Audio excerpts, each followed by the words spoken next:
Halo adik-adik semua. Kembali lagi belajar fisika bareng Bu Nisa. Jadi, pada video sebelumnya kita sudah mempelajari terkait cara kerja kereta maglev yang merupakan salah satu penerapan gaya Lorentz dalam bidang transportasi.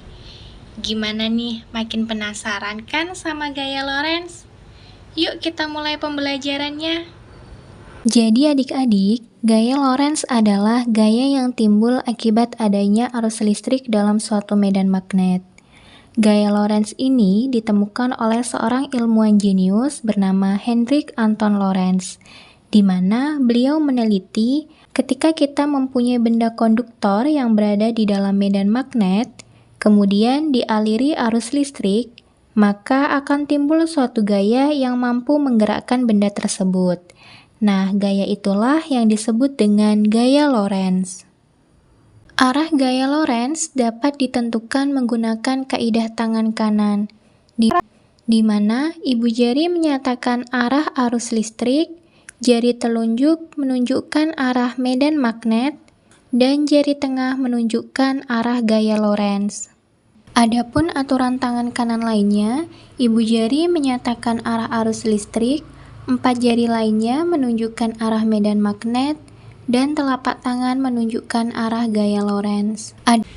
Oke, karena kita udah kenalan nih sama ilmuannya, dan kita juga sudah bisa menentukan arah gaya Lorentz menggunakan kaidah tangan kanan, sekarang kita cari tahu yuk, kapan sih gaya Lorentz itu muncul? Jadi adik-adik, gaya Lorentz dapat terjadi pada 3 kondisi. Yang pertama, kawat berarus dalam medan magnetik. Yang kedua, kawat sejajar berarus listrik.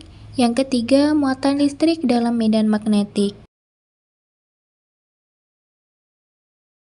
Oke, sekarang kita akan membahasnya satu persatu. Gaya Lorentz pada kawat berarus dalam medan magnetik.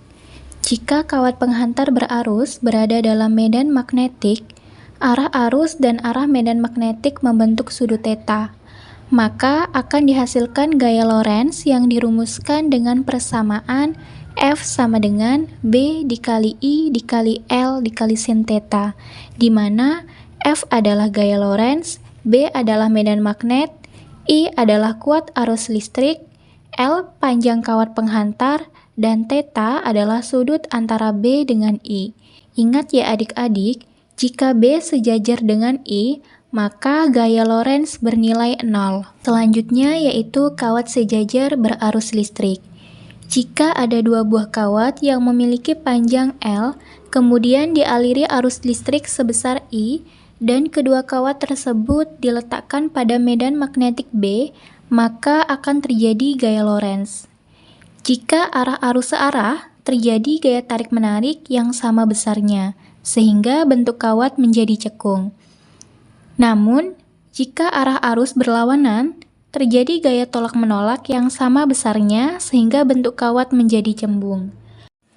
Besarnya gaya Lorentz pada kawat sejajar berarus listrik dapat ditentukan dengan persamaan F1 sama dengan F2 sama dengan μ0 dikali I1 dikali I2 dikali L dibagi 2pi dikali A, di mana F1 sama dengan F2 yaitu gaya Lorentz, I1 sama dengan I2 yaitu kuat arus listrik, μ0 ada permeabilitas dalam ruang hampa, L adalah panjang masing-masing kawat, dan A adalah jarak antar kedua kawat.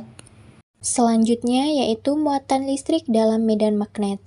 Jika muatan listrik sebesar Q bergerak dengan kecepatan V dalam sebuah medan magnet homogen dengan arah V dan B membentuk sudut theta, maka akan dihasilkan gaya Lorentz yang dirumuskan dengan persamaan F sama dengan B dikali Q dikali V dikali sin theta, di mana F adalah gaya Lorentz, B adalah medan magnet, Q adalah muatan listrik, V adalah kecepatan gerak muatan listrik, dan theta adalah sudut antara B dan V.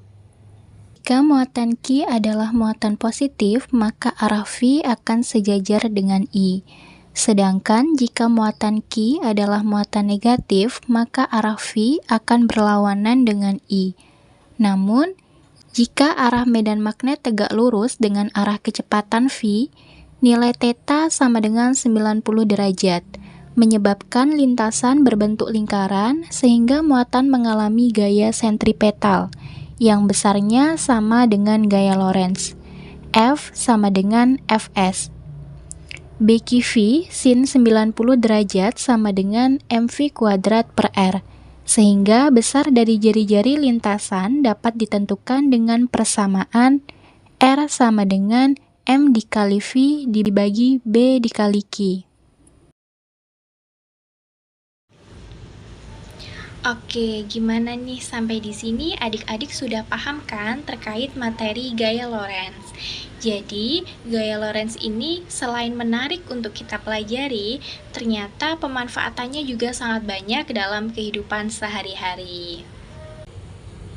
Oke, Ibu cukupkan pembelajaran kita pada hari ini. Sampai jumpa di pembelajaran fisika selanjutnya. See you next time.